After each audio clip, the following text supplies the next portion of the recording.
अस्सलाम वालेकुम नाज़रीन, तेलंगाना न्यूज़ टुडे में आपका खैर मक़दम है। मैं मोहम्मद इजहार, पेश खिदमत हेडलाइंस। एमआईएम ने उम्मीदवारों की पहली फहरिस्त जारी की। इस मरतबा 2 अरकान असम्बली को नहीं दिया गया मौका।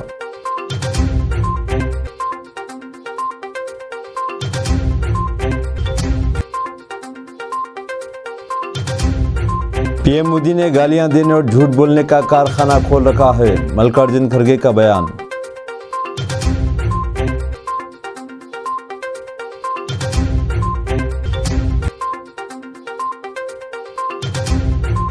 समाअत को बार बार मुलतवी करने पर सुप्रीम कोर्ट का बड़ा तबसरा। कहा, कहीं सुप्रीम कोर्ट तारीख पर तारीख अदालत न बन जाए।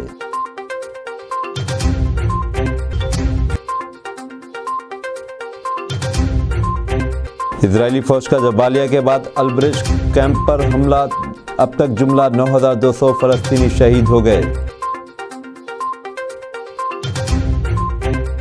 अब खबरें तफसील के साथ। हैदराबाद और तेलंगाना को मेगा बिजनेस हब बनाने रेवंत रेड्डी का अज़्म। सदर टीपीसीसी रेवंत रेड्डी एमपी ने आज इस अज़्म का इजहार किया कि रियासत में बरसर इक़्तिदार आने पर कांग्रेस हैदराबाद शहर और तेलंगाना को 2050 मेगा मास्टर प्लान के तहत आलमी तर्ज का बिजनेस और सरमायाकारी का मरकज़ बनाएगी। हैदराबाद में 24 घंटे कारोबार को फ़रोग़ दिया जाएगा। मूसा नदी को खूबसूरत बनाने के लिए मनसूबाबंदी की जाएगी। रचकुंडा को हाईटेक सिटी की तर्ज पर तरक्की दी जाएगी। नौजवानों को रोज़गार के मौक़े में इजाफा होगा। रेवंत रेड्डी आज Telangana union of working journalist के तहत प्रेस क्लब बशीरबाग में मुनाकिदा मीट दी प्रेस से खिताब कर रहे थे। उन्होंने कहा कि समाजी इंसाफ के नज़रिए के तहत तमाम मज़ाहब का एहतराम और तमाम तबक़ात की तरक्की और खुशहाली कांग्रेस पार्टी का नस्बुल आइन है। चुनांचे हम असम्बली इंतखाबात में रियासत की हमजह तरक्की और खुशहाली के एजेंडे के साथ मुकाबले के लिए मैदान में उतर रहे हैं। उन्होंने कहा कि तेलंगाना के अवाम आज़ादी, समाजी इंसाफ और एकसां तरक्की चाहते हैं, लेकिन BRS के 10 साला दौरे हुक्मरानी में जमहूरियत का खात्मा हो चुका है।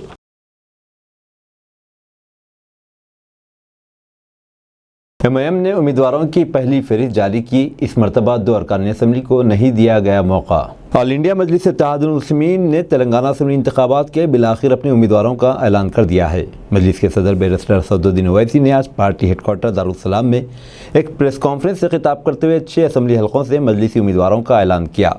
असदुद्दीन ओवैसी के मुताबिक हल्के चंद्रायनगुट्टे से अकबरुद्दीन ओवैसी, मलकपेट से अहमद बिन अब्दुल्ला बलाला, कारवान से कौसर मोहिउद्दीन, नामपल्ली से माजिद हुसैन, याकूतपुरे से जाफ़र हुसैन मेराज और हल्का चारमीनार से जुल्फ़िकार अली मजलिस के उम्मीदवार होंगे। दिलचस्प बात यह है कि इस मरतबा 2 अरकान असम्बली को मौका नहीं दिया गया। हल्का चारमीनार से मुमताज़ अहमद खान के बजाय हैदराबाद के साबिक़ मेयर मीर जुल्फ़िकार अली को मैदान में उतारा गया। प्रेस कॉन्फ्रेंस से खिताब करते हुए असदुद्दीन ओवैसी ने कहा कि बहुत जल्द दीगर 3 हलकों पर पार्टी उम्मीदवारों का ऐलान किया जाएगा। उन्होंने कहा कि पार्टी की जानिब से इंतखाबात में 9 हलकों पर मुकाबला किया जाएगा। उन्होंने कहा कि जुबली हिल्स, बहादुरपुरा और राजेंद्र नगर से मजलिस उम्मीदवारों का ऐलान किया जाएगा। असदुद्दीन ओवैसी ने मजलिस में मुखालिफत से मुताल्लिक़ तमाम अफवाहों को गुमराहकुन करार देते हुए कहा कि पार्टी में सब खुश हैं। वाज़ेह है कि तेलंगाना असम्बली इंतखाबात के लिए आज एलामिया जारी कर दिया गया। इसके साथ ही पर्चे नामजदगी दाखिल करने का अमल का आगाज़ हो गया। पर्चे नामजदगियाँ 10 नवंबर तक कबूल की जाएंगी। मैंने जैसा आपसे कहा कि 9 असम्बली कॉन्स्टिट्यूंसीज पर मजलिस इलेक्शन लड़ेगी, जिसमें मौजूदा 7 MLA की कॉन्स्टिट्यूंसी है, राजेंद्र नगर की असम्बली कॉन्स्टिट्यूंसी और जुबली हिल्स है। तो आज मैं बहादुरपुरा, राजेंद्र नगर और जुबली हिल्स के कैंडिडेट्स का ऐलान नहीं करूंगा, वो शॉर्टली करूंगा आपके सामने। और सबसे पहली बात तो यह है कि हमारे पार्टी लीडर अकबरुद्दीन ओवैसी दोबारा इंशाअल्लाह चंद्रायनगुट्टे से मजलिस के उम्मीदवार रहेंगे। अहमद बलाला साहब मलकपेट से मजलिस इत्तेहादुल मुस्लिमीन के उम्मीदवार रहेंगे। कौसर मोहिउद्दीन साहब कारवान से मजलिस इत्तेहादुल मुस्लिमीन के उम्मीदवार रहेंगे। फिर माजिद हुसैन नामपल्ली से मजलिस इत्तेहादुल मुस्लिमीन के उम्मीदवार रहेंगे। याकूतपुरे से जाफर हुसैन मेराज साहब इंशाअल्लाह मजलिस इत्तेहादुल मुस्लिमीन के उम्मीदवार रहेंगे। और चारमीनार से एक्स मेयर जुल्फ़िकार साहब मजलिस इत्तेहादुल मुस्लिमीन के उम्मीदवार रहेंगे। तो ये अहम बातें मुझे आपको बताना था, ये आपको बता चुका हूं। अगर आपके कोई सवालात हैं, ये 3 असम्बली हलकों का ऐलान कब होगा मैं जल्दी कर दूंगा, क्योंकि आज से नॉमिनेशन की तारीख शुरू हुई है, तो ये करूंगा। और इंशाल्लाह मुझे यकीन है कि अल्लाह सुब्हानहू व तआला हमारे पूरे उम्मीदवारों को का वो एमएलए बनेंगे, कामयाब होंगे। कांग्रेस जल्द ही नए माइनॉरिटी चेयरमैन के साथ टीपीसीसी अखिलती महकमे को मजबूत करेगी। कांग्रेस पार्टी ने रियासत तेलंगाना में टीपीसीसी अखिलती महकमे को बहाल करने और उसे मजबूत बनाने का अमल शुरू कर दिया है। फरहान आजमी एआईसीसी अखिलती डिपार्टमेंट के वाइस चेयरमैन और तेलंगाना इंचार्ज और अहमद खान एआईसीसी अखिलती डिपार्टमेंट महाराष्ट्र के इंचार्ज ने कांग्रेस के अखिलती कायदीन से बातचीत के लिए हैदराबाद का दौरा किया। ये मीटिंग टीपीसीसी के सरकारी तर्जुमान सैयद निज़ामुद्दीन ने गांधी भवन में मुनाकिद की थी। इसमें तमाम अजला के चेयरपर्सन और रियासत तेलंगाना के तमाम अखिलती कायदीन ने शिरकत की। निज़ामुद्दीन ने बताया कि टीपीसीसी के अखिलती महकमे के साबिक चेयरमैन के साथ सिर्फ चंद गैर नुमाया लीडरों ने कांग्रेस पार्टी छोड़ी है। इनके जाने से पार्टी या अखिलती महकमे के कामकाज पर कोई असर नहीं पड़ा। उन्होंने कहा कि एआईसीसी अखिलती महकमे जल्द ही तेलंगाना के लिए एक चेयरमैन का तकर्रुर करेगा और पूरी तंजीम को मजबूत करेगा। फरहान आजमी ने कांग्रेस कारकुनों की हौसला अफजाई की कि वो आने वाले असम्बली इंतखाबात में जारहाना तौर पर मुहिम चलाएं और इस बात को यकीनी बनाएं कि पार्टी का पैगाम आवाम तक पहुंचे। उन्होंने कहा कि कांग्रेस कारकुनों को बूथ से रियासती सतह तक प्रोग्राम करके बीआरएस हुकूमत और एमआईएम की नाकामियों को बेनकाब करना चाहिए। ज़िला सुदूर व अहदेदारों ने फरहान आजमी को यकीन दिलाया कि वो कांग्रेस के साथ रहेंगे और हुक्मरान बीआरएस के लालच में नहीं आएंगे। 30 में से मैं समझता हूँ 48 आवर्स बोले तो 4 दिन और माइनस करो तो 25 दिन बाकी है। जो decision all India Congress committee minority department की जानिब से लिया जाएगा वो सदर को लेकर, उस पर आपको गौर करने की जरूरत नहीं है। वो जो डिपार्टमेंट जो काम करना है करें, लेकिन हमारी ये बिल्कुल जिम्मेदारी है। कांग्रेस पार्टी जिसको टिकट दी, कांग्रेस पार्टी जिसको उस कॉन्स्टिट्यूंसी का नुमाइंदा बनाया, उस नुमाइंदे के साथ जुड़कर आप काम करिए।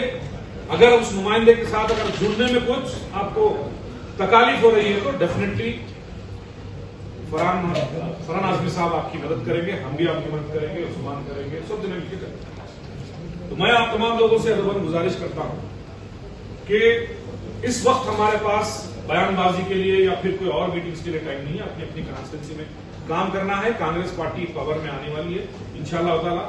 किसको एमएलए मिला नहीं मिला, लेकिन आने वाले दिनों में जो है आपको और भी जो है कई ऐसे लोकल बॉडीज होते और लोकल बॉडीज के अंदर जो है ना उनको उनकी नुमाइंदगी होगी।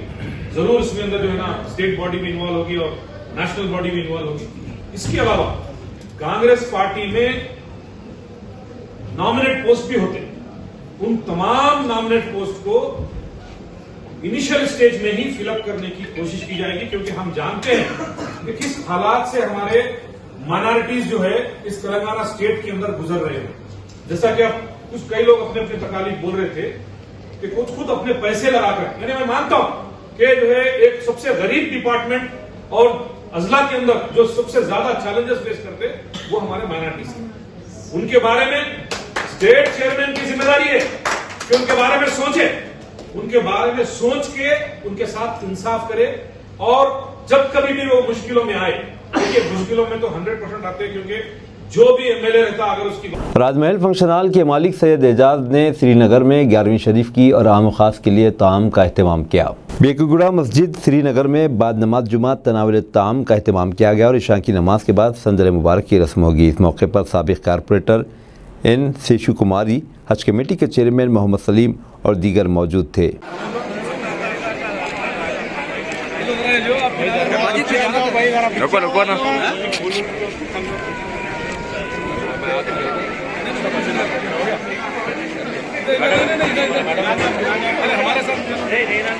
మనం షోలో రామన్న ఫోటోలో గిట్టే కదా